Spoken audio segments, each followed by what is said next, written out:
So, welcome. If you can hear me clear, get started. I'm going to mute the line, and if there's anything you'd like to say, drop it in the chat. So, welcome. We're talking about creating our reality even in the midst of hard times and chaos, because this is a possible thing. We are here to discuss what is meant by we create our reality. I don't know what other people mean, but when I say we create our reality, I mean that we create our experiences. We create our experiences by the content of our shadow and also the content of our consciousness. We can create realities that feel like suffering realities, and we can create realities that are closer to joy. The thing is, we've been programmed for suffering from the moment we were born. And so it takes a little bit of practice and a little bit of time to learn how to create from joy and abundance.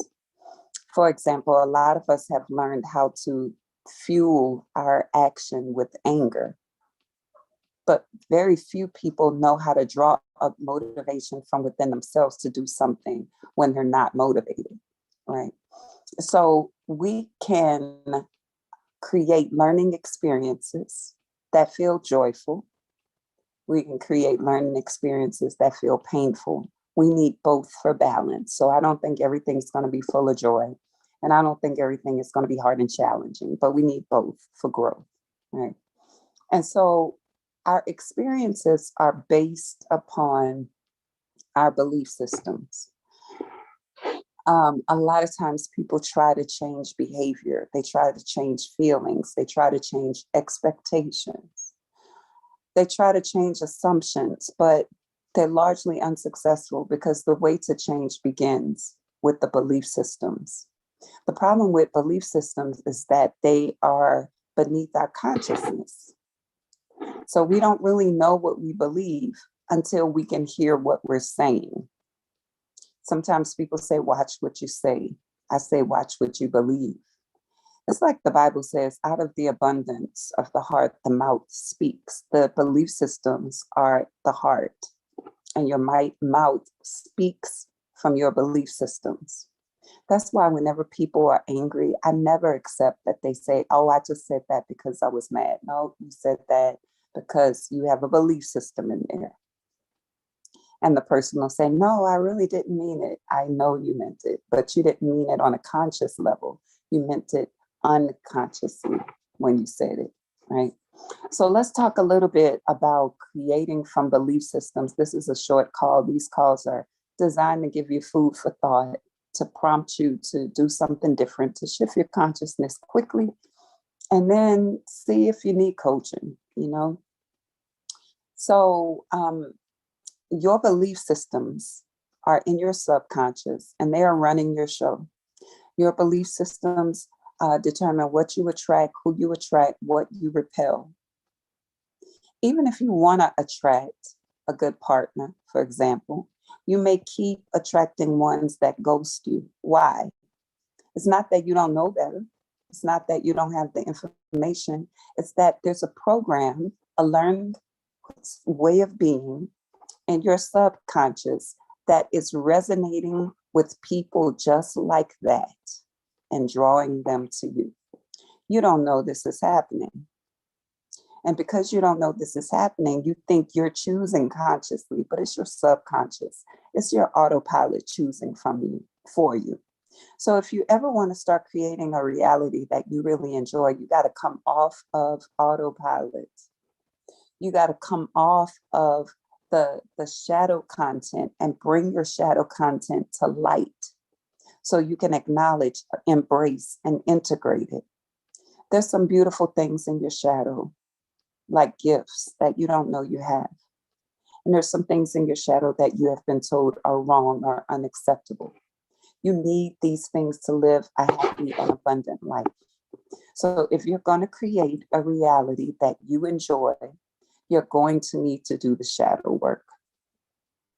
The shadow work could come in many forms.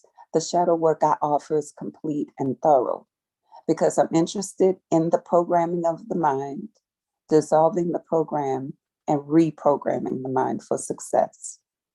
I had a client just the other day, and she is so used to being negative. She doesn't even know that she's negative.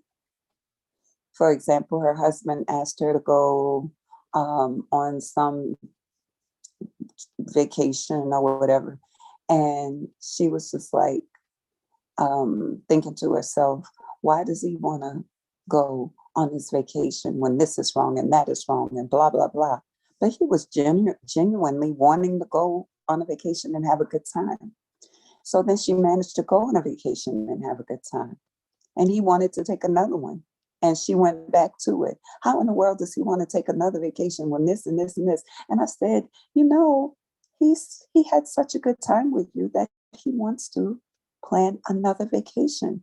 That's a beautiful thing. She said, I never thought about that.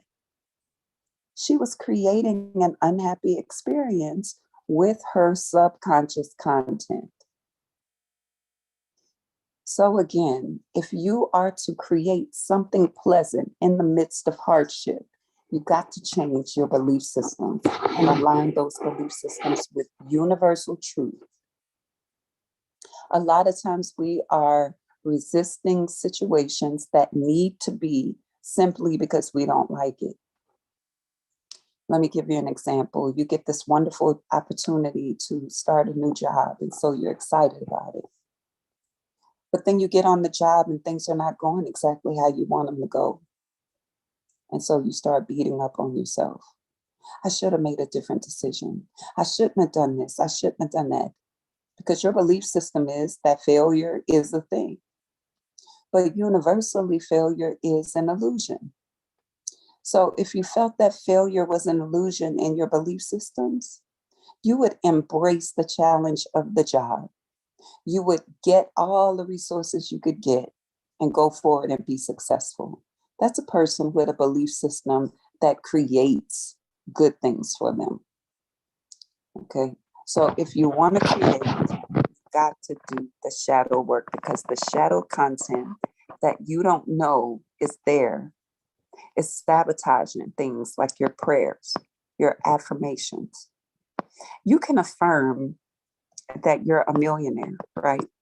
But if you have a lack program in your subconscious, you will be waiting forever for your abundance to show up, because it will show up, but the program won't allow you to see it. If you have a program that doesn't allow you to receive things, then an individual could be trying to add to your abundance. But because you have a program that doesn't allow you to receive, you can't receive. Giving and receiving is part of the cycle of abundance. So if you only give, then you can't receive. That means you are not flowing in abundance. If you want to create a reality that feels good in the midst of hardship, you must look at, evaluate, understand, accept, embrace, and integrate the programs that keep you stuck. You could use all the crystals, all of the Reiki, all of the acupuncture, all of the essential oils in the whole wide world.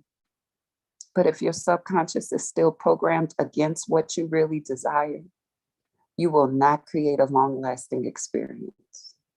All right. So I hope something that was said tonight makes you think about the suffering you create for yourself. What ways do you suffer?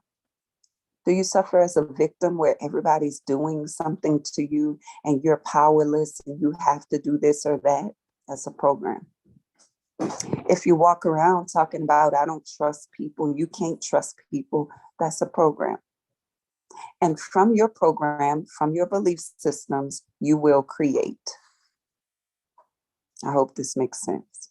So if you need one-on-one coaching, let me know. You can contact me at veronicamarie.com. If you know me on social media, you know how to get to me. Just send the payment on the website and let's get started. My name is Veronica Marie. I'm a fitness coach, a nutrition coach, an emotional wellness coach, and a feminine wisdom mentor. I enjoy helping people live healthy and happy lives through fitness classes throughout the week, recorded courses. I even have a women's group and a polyamorous group for people who are interested in those things. Y'all have a beautiful night. I totally enjoy every moment.